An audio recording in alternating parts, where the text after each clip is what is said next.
Happy Monday, everybody.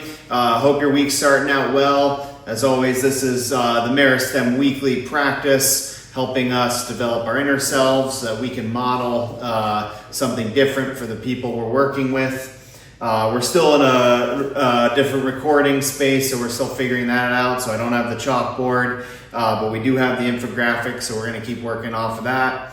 As always, drop into the description below if you want a more in-depth intro about what the daily practice is and some of the elements. And with that being said, always like, subscribe if you can, or leave a comment. Always happy to take questions. But let's jump into it. So we're finishing up a month of exploring fourfolding. So looking at the number 4 and the different iterations that combine elements to make up number 4. And so some of those have been 4 plus 0, 3 plus 1, 2 plus 2, 1 plus 2 plus 1, 1 plus 1 plus 1 plus 1. These are all just combinations. I thought there was a really insightful comment from our staff that also said 4 could be -3 plus a +7 equaling a +4. And I just thought that was a really cool comment. So shout out to our ILS staff on that one. Because what it says is if I'm in the negative, it takes that much energy to get back to the positive. So to get to a 4, from a -3, it took 7 elements to get you back there, which is just, it's not necessarily all 4, but it's kind of a cool concept to work at, playing around with the number 4. So we've been exploring these different iterations for the last few weeks, and now the exploration for this week is, can you come up with a sentence or a definition that is the number 4 in general kind of encapsulates this? Some examples that pop up are, a cyclical process that has a beginning and an end, that circles back on itself. Bringing 2 polarities together in a qualitative way where they balance each other out. These could be explanations of the number 4. But see what you come up with in terms of your exploration of the definition of kind of the archetype that number 4 holds from your experience. The practice that we're doing this week is creative thinking.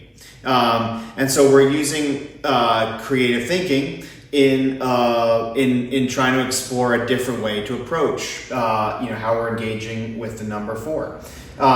And so in this week, we've talked about radical candor. We've talked about the 4 bodies: my physical body, my habit life body, my emotional body, my higher self. And what we're challenging ourselves to do is, how can I make a shift based on what I explored or experienced? What is something that I could do to apply differently using my creative thinking? So maybe in my radical candor, I noticed that, man, when I'm hungry or I'm, kind of tired or not feeling great, I tend towards obnoxious aggression. And now that I know that, how could I creatively set myself up when I'm aware of, oh man, I'm going down that road into obnoxious aggression based on my inner state? What could I do for myself, and how could I set myself up so I avoid falling into the pitfall of obnoxious aggression and stay in that radical candor, positive place? Another example might be, my physical body, man, I'm just feeling like posturally or tight or whatever's going on with my physical body.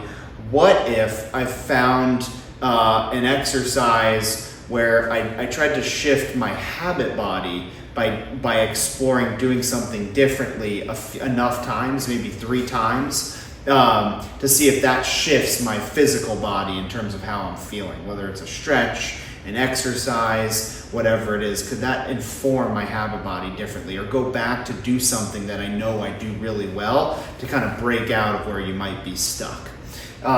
So this week we're exploring radical candor and the bodies, particularly around creative thinking, and seeing if you can come at a challenge that you noticed in yourself in a different way than you previously have. The value for this week is I am the catalyst for my own change, freedom, which means, hey, we are free to change ourselves or not. The world kind of acts on us naturally for change, but to stay up with that inwardly, I also have to be my own catalyst to stay up with the changes that are occurring. And so for this week, what we're asking you is pick a 4-step process. It could be any 4-step process or some version of the combination of 4 that you can utilize in a daily task or an activity that you have to carry out, and follow through step by step on that process and see how that works for effectiveness and efficiency in terms of the execution of that task that needs to get done. A couple examples that I threw up here are, going through earth, water, air, and fire. Now that might be kind of ambiguous, but if you take the qualities of earth, groundedness, physical, that can be the step 1. You explore at the physical level. Water could be related to flow and movement and kind of habits, and so you could look at something from that level. Air could be emotional, light-heartedness, stormy, what sort of winds emotionally are blowing through. That's another layer you could look at. And then fire could be, associated with transformation, change. How do I do with change and transformation? What's my response to it? So that's an example. Another example would be resource, refine, form, implement. So in this case, it's like, where's the stuff coming from that I'm working with? What process do I have to move it through to get it into the element that's usable? How do I take that usable element and make it into the thing that I need to help myself? And then what's the ultimate outcome of that implement that I'm creating? So they're just two examples. Find one for yourself. Find one that you like. You can also use either of these two. But apply that, do that, go through the steps of that this week for yourself. So this is our wrap up for our 4-step 4-folding process for this month. We'll be back next week with a different concept and exploring that. And as always, bite sizes, just do the best you can. Focus on one thing if that's the easiest for you to do. And let's go forward and awaken the possible.